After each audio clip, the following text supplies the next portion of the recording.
सत्यप्रिया, आपको पता है 2+2 क्या होता है? कौन सा टेस्ट ले रहे हो तुम? मेरा 2+2 4 होता है। और क्या होता है? 5 होता है। 5 होता है जी, कैसे होता है? मैं बताता हूँ। आपने अभी देखा नहीं, देखा है तो जाना नहीं, जाना पहचाना नहीं। दुनिया दीवानी मेरे मेरे पीछे पीछे भागे, किस में है दम यहाँ ठहरे, जो मेरे आगे आना नहीं, मुझसे टकराना नहीं, किससे भी हार नहीं। हम जो सोचें, जो चाहें वो करके दिखा दें। हम वो हैं जो 2 और 2 5 बना दें। तो हमारे जो पुलकित जी हैं ये 2 और 2 5 बना लेते हैं, लेकिन जो हमारे आने वाले गेस्ट है ना, वो अपने इमेजिनेशन से, अपनी क्रिएटिविटी से, अपनी कला से 2 और 2 सच में 5 बना लेते हैं। सिर्फ इनकी तरह फिल्मी गाने बगा गा के नहीं बनाते। सचमुच आप देखेंगे अमेरिका के महाराज बास्केटबॉल खेल रहे हैं, ऑटो जो है हाथी पे चढ़े हुए हैं, किराने के स्टोर फैशन हब बन गए हैं, और रोमन एंजल्स शेर पे बैठे हैं। क्या बात है। ये है हमारे अगले मेहमान अभय सहगल, जिनसे हम आपसे मिलवाने वाले हैं बस अब।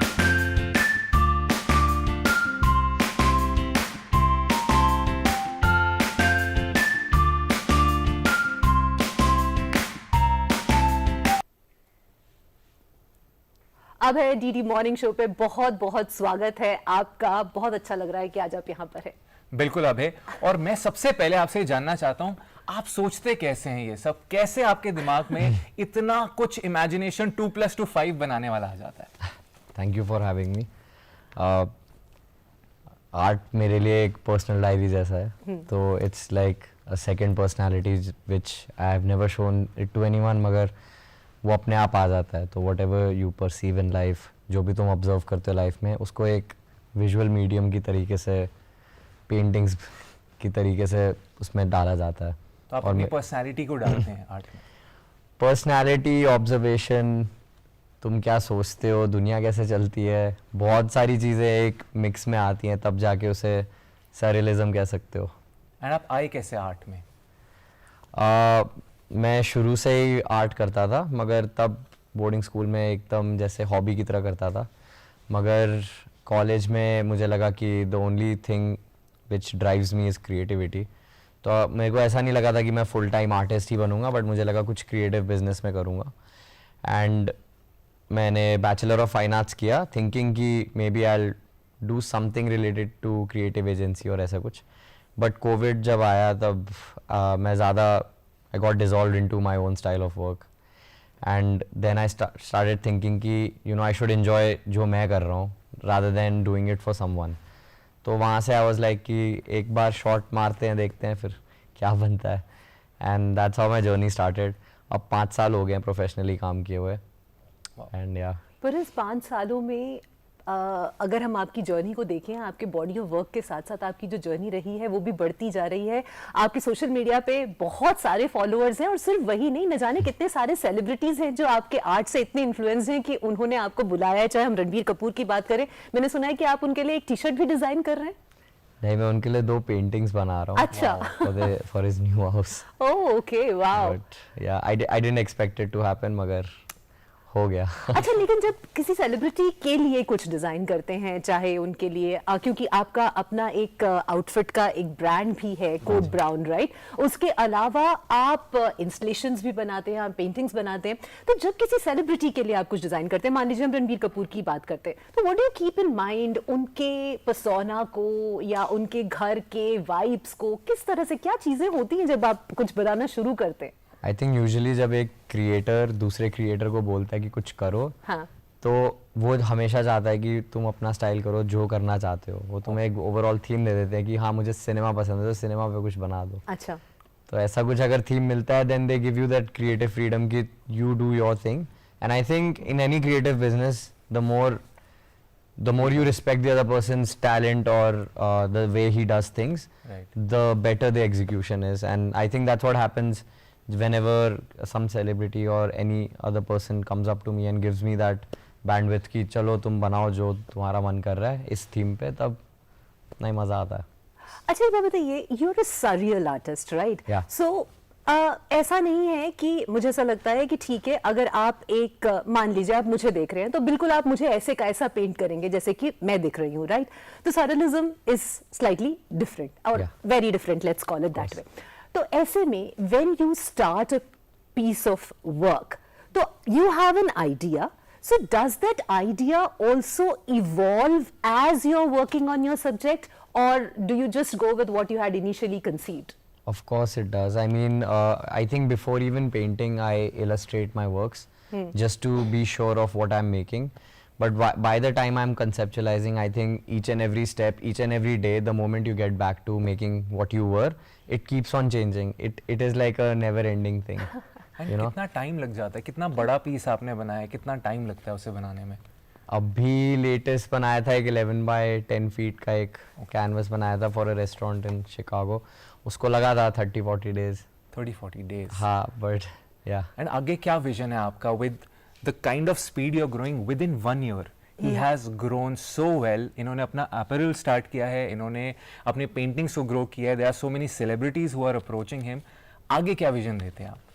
I just want to be the best. That's my vision, and I hope with my style of work there are many young artists who feel ki yes, this is a full-time thing, and there is a lot of scope of work in these things. I feel like ki my parents have been very supportive, but like बहुत हो गया होता है जो कितने talented होते हैं India में, and they don't get the opportunity to, or even their thoughts are limited to thinking कि शायद इसमें स्कोप ऑफ वर्क इतना है नहीं.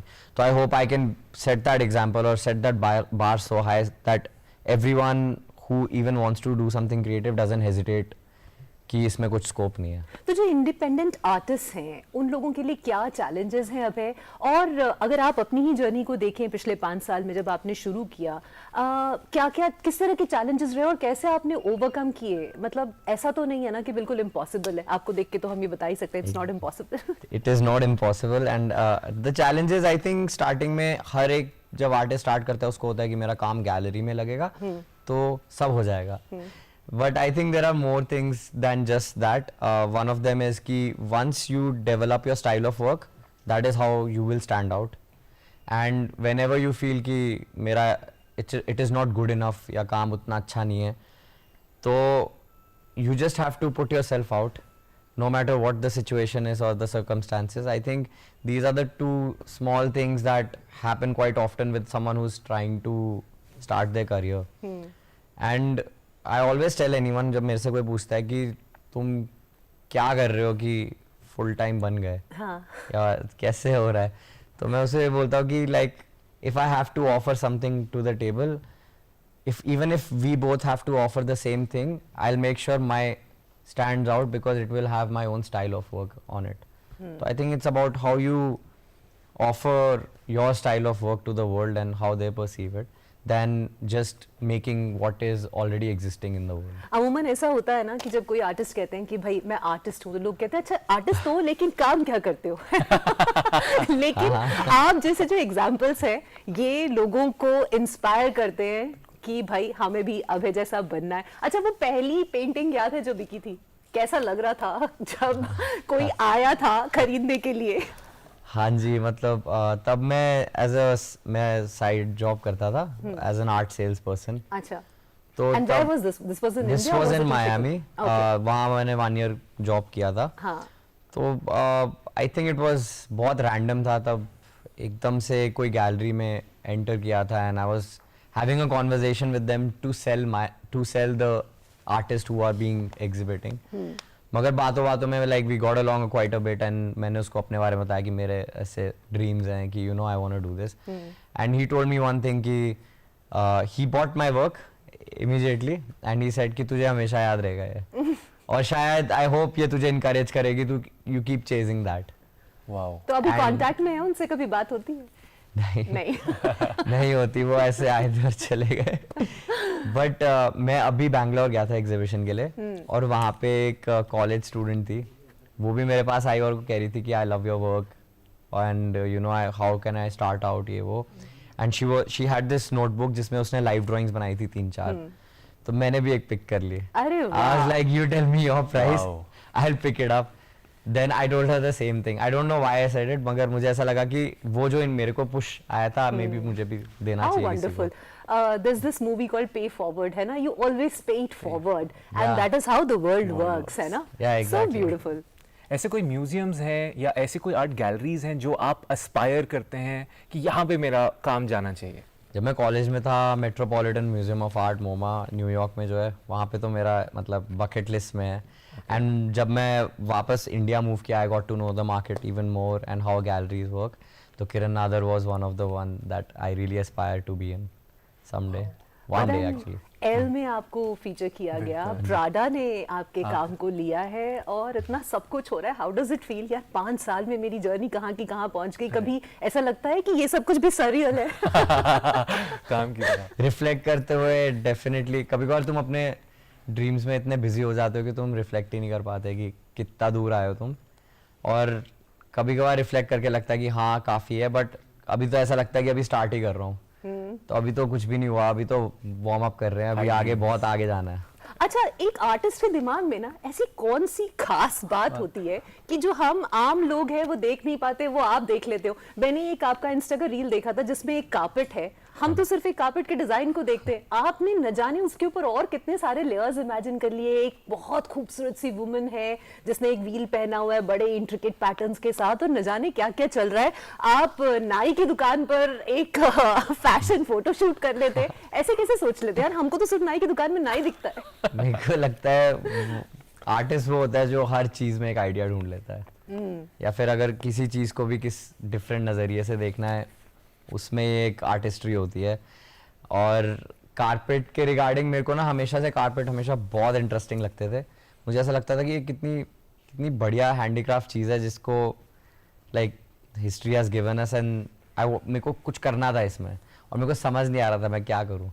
तो देन फाइनली एक दिन मैंने एग्जीक्यूट किया कि let me try my style of work on the base of a carpet. मतलब पेंट तो सब कुछ करेंगे मगर बेस उसका रख के देखते हैं कि इतना इंट्रिकेट काम को और कैसे इंट्रिकेट बना सकते हैं, and added mould to it, क्योंकि कारपेट तो फ्लैट होता है। हाँ। मगर तुम एज एन आर्टिस्ट क्या कर सकते हो कि तुम उस पर क्या पर्सपेक्टिव डाल सकते हो कि वो कुछ और ही लगे and not just a carpet.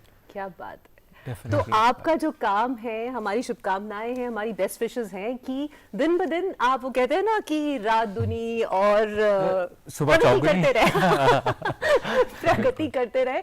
और मैं बस इतना कहूंगी कि आप रुकिएगा, शो के बाद आपका हमें क्या कहते हैं फोटोग्राफ भी लेना है ना। कल को हम कहेंगे कि अब हमारे शो पे आए थे और पेंटिंग भी ले लेंगे, शायद बाद में बहुत काम आए। ये आपने बहुत बड़ी बात कर दी है ना। Thank you Thank you so so much. much for joining Thank us you at for the having me. morning show. Thank you.